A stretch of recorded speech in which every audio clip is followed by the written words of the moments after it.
안녕하세요. 올해로 결혼한 지 8년 된 40대 중반의 여성입니다. 남편과는 여행을 하다 만났는데 당시 남편은 소매치기를 당해 오도 가도 못하는 상황이었어요. 그걸 제가 도와주면서 통성명을 하게 되었고 그게 인연이 되어 영화처럼 결혼까지 하게 되었네요. 이미 남편과 제가 만나기 시작했을 당시 남편이나 저 두 사람 다 나이가 많았습니다.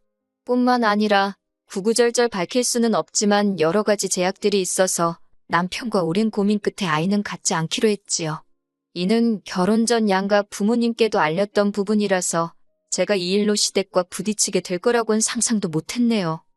결혼 준비는 어떻게 했냐면 당시 남편이나 저나 안정적인 직장을 다니고 있었고 모아둔 돈도 꽤 있었어요.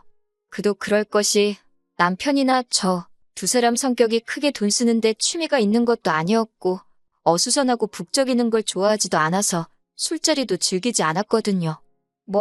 취미생활이라고 해도 크게 돈 드는 일은 안 하다 보니 자연스레 저는 저대로 남편도 남편대로 돈을 모으게 되었던 것 같네요. 아무튼 그래서인지 본격적으로 결혼 준비를 하는 동안에도 양가의 경제적인 부분에 있어서 도움을 받을 필요가 없어서인지 여러모로 어려움이 없었습니다. 남편과 저 두 사람의 생활만 놓고 본다면 이 좋은 결혼을 왜 진작 안 했을까 싶을 만큼 알콩달콩 잘 지냈어요. 하지만 어머님이 뜬금없는 요구를 하시면서 남편에게 처음으로 싫은 소리를 하게 되었네요. 결혼한 지 1년쯤 되던 때였습니다.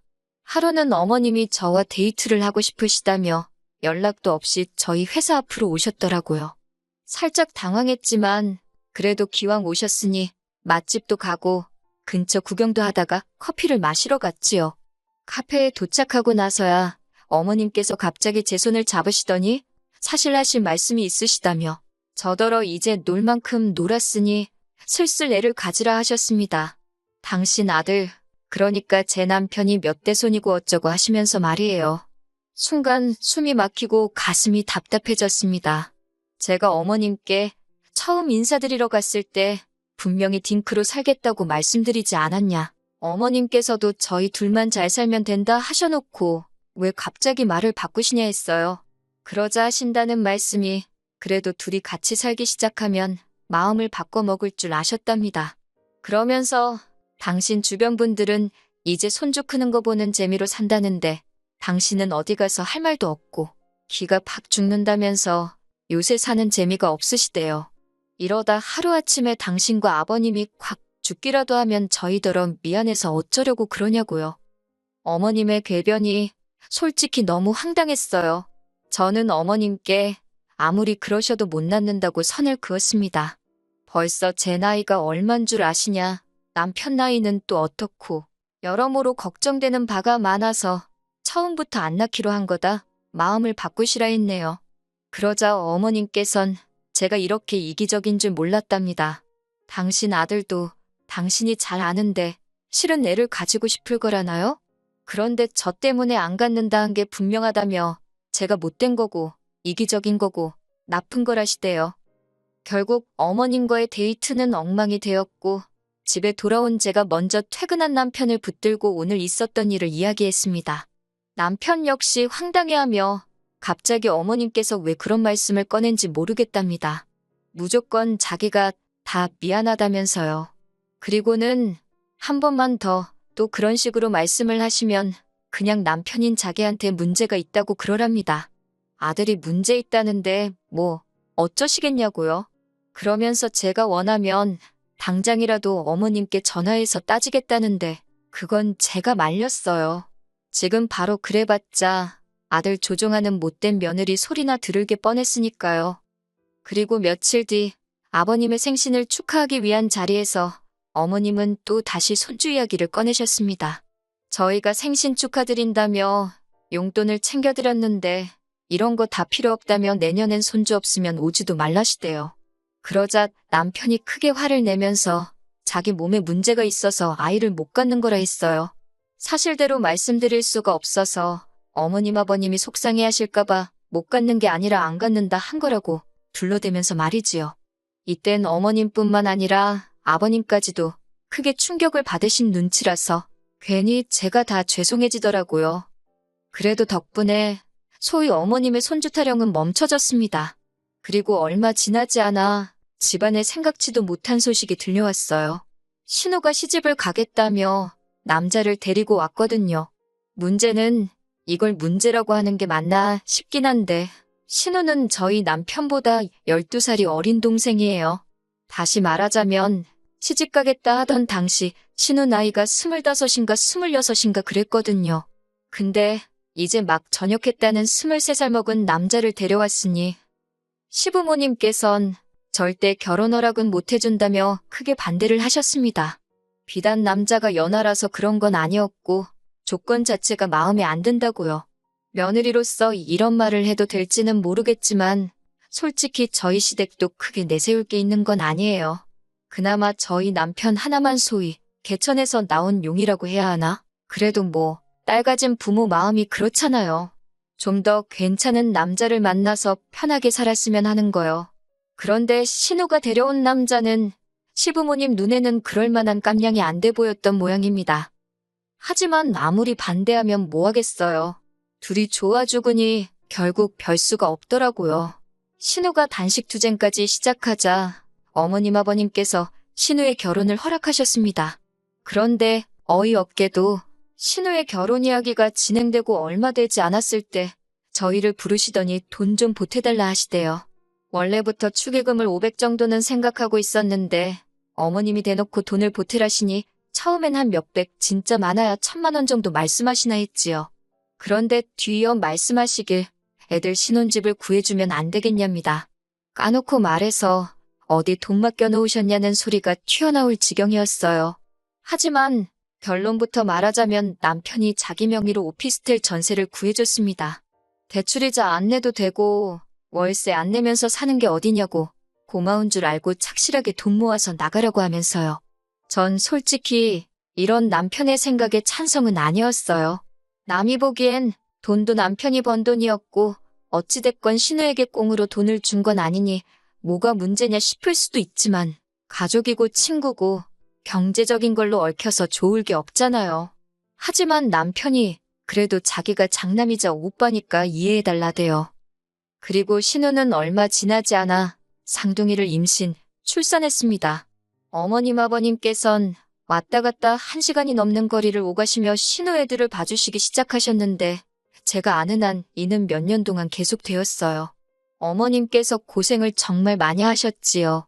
게다가 이건 뭐 솔직히 제가 간섭할 문제는 아닐 수도 있지만 그 긴 세월 동안 신우가 어머님께 얼마씩 챙겨드린 것 같지도 않더라고요. 언젠가 한번 어머님께서 이모님한테 지들 밥벌이라도 하고 살면 소원이 없겠다고 하소연하시는 걸 들은 적이 있었거든요. 한편 저희 부부는 신우 부부에 비하면 저희 입으로 말하기 그렇지만 자식 노릇, 자식 돌이 제법 하고 살았습니다. 신혼애에 비하면 받은 건 일절 없었지만 그래도 할도리는 하고 사는 게 맞다 싶었으니까요. 제가 뭐 저희 부부가 이것도 해드리고 저것도 해드렸다며 하나씩 전부 다 말하자는 건 아니지만 능력이 닿는 한 시댁 친정 가리지 않고 성심성의껏 물심양면으로 해드렸다고는 자신있게 말할 수 있어요. 그런데 이런 게 신우 눈에는 저희가 돈이 남아돌아서 그러는 걸로 보였던 걸까요? 언젠가부터 시부모님한테만 쓰지 말고 시조카도 좀 챙기라며 저희에게 이것저것 요구를 하기 시작하대요. 처음 시작은 사소한 것들이었어요. 저희 부부가 백화점을 간다고 하면 자기도 데려가 달라고 통사정을 해서 몇 번 같이 간 일이 있습니다. 그러면 여지없이 아동복 코너라던가 그런 곳을 돌면서 이것도 예쁘다 저것도 예쁘다 하며 삼촌이 사주면 안 되냐, 외숙모가 사주면 안 되냐. 처음엔 어린 신우의 철없는 땡깡 정도로 생각하고 한두 벌 사주고 그랬어요. 그랬더니 언젠가부턴 옷에서 끝나는 게 아니라 무슨 장난감이 어떻고 저떻고 결국 부담스러워서 언젠가부터 백화점 간다 소리를 절대 안 했더니 아예 대놓고 계절도 바뀌는데 애들 패딩하고 부츠 하나씩 사주면 안 되냐 그러대요.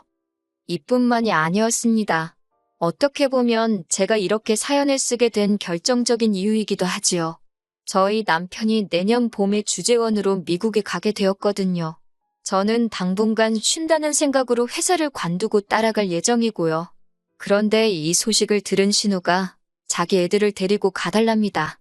어린 나이에 영어를 배울 수 있으니 얼마나 좋은 기회냐면서요. 시부모님까지 나서서 어차피 저는 미국에 가서 따로 일을 할 것도 아니지 않냐며 놀면 뭐하냐고 조카들 좀 데리고 가라는데 진짜 어이가 없더라고요. 그러자 남편이 신우더러 한 달에 얼마씩 줄 거냐 묻대요. 생각지도 못한 남편의 말에 저 사람이 무슨 소리를 하는 건가 싶어서 가만히 냅둬봤어요. 신우가 돈을 줘야 되냐고 반문하니 남편이 남의 집에 애를 맡기면 돈을 주는 건 기본 상식 아니냐 받아치대요.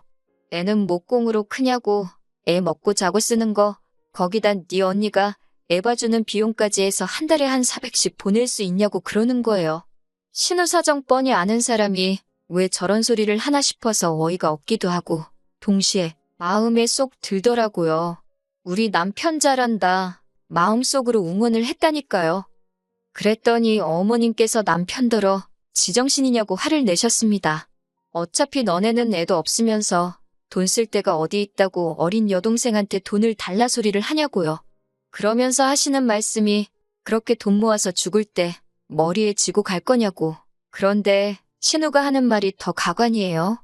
저희를 보면서 오빠랑 언니 죽으면 어차피 그 재산 다 쌍둥이 거 되는 거 모르냐입니다. 그러니까 그 돈 조금 일찍 준다 생각하고 데리고 가달래요. 정 귀찮아서 안 되겠으면 애들 좀 크면 해외로 유학을 보내줄 거냐입니다. 제가 신우더러 제가 애를 안 낳는 게 신우네 애들 케어해주려고 안 낳은 거냐 따졌습니다. 쌍둥이를 어떻게 키우건 뭐를 해주건 나는 관심이 일절 없다고 아가씨가 알아서 해주라고 사부쳤고요. 남편도 신우더러 정신 똑바로 차리고 살라며 화를 내더니 한 번만 더 이거 해달라 저거 해달라 말 같지도 않은 소리 했다간 집에서 내쫓아버린다고 엄포를 놓대요. 그렇게 일이 마무리되었다 생각하고 집으로 돌아왔습니다. 그런데 그날 밤 바로 또 신우에게 연락이 왔어요. 전화기 너머로 서럽게 울면서 말이지요. 모르는 사람도 돕고 사는 세상인데 하나뿐인 조카들한테 뭐 좀 해주는 게 아깝냐고. 자기가 인터넷 찾아봤는데 저희 재산, 저희 죽으면 다 조카들 거 되는 거 맞다고. 여기까지는 아까도 다 했던 이야기지 싶어서 저도 그냥 옆에서 듣고만 있었어요. 그런데 신우가 마지막으로 한 말이 아주 충격적이었습니다. 오빠인 남편이 먼저 죽고 새언니인 제가 남은 재산 가지고 다른 남자랑 재혼이라도 하면 자기 애들은 불쌍해서 어쩌냐입니다. 사람 이름 모르는 거라며. 그러니까 새언니가 반대하는 거 다 안다면서 새언니인 저 모르게 자기하고 쌍둥이 좀 챙겨달라나요? 자기는 믿을 사람이 오빠밖에 없다면서. 기가 차고 코가 차서 남편을 쳐다보니 남편도 당장 터질 듯이 얼굴이 벌개져 있더라고요. 그러더니 전화기에다 대고 야, 이 미친 X라고 욕을 하더라고요. 이후로도 정신 나간 X야 뭐야 하면서 너 왜 이렇게 됐냐고. 이따위 생각이면 2번 다시 연락하지 말라대요. 족하고 나발이고 니 때문에 꼴도 보기 싫다며 사는 오피스텔도 당장 팔아버릴 거니까 이사갈 각오나 하고 있으라며. 저는 저희 남편이 그 정도로 화를 내는 걸 그때 처음 봤네요. 그리고 정말 남편은 다음 날 아침 날이 밝자마자 부동산에 가서 오피스텔을 내놨습니다. 정말 단단히 열이 받았구나 싶대요. 그리고는 남편이 저만 동의해준다면 우리 둘 죽고 난 뒤 재산은 어디 암센터 같은데 기부해버리고 싶다길래 그러라 했어요.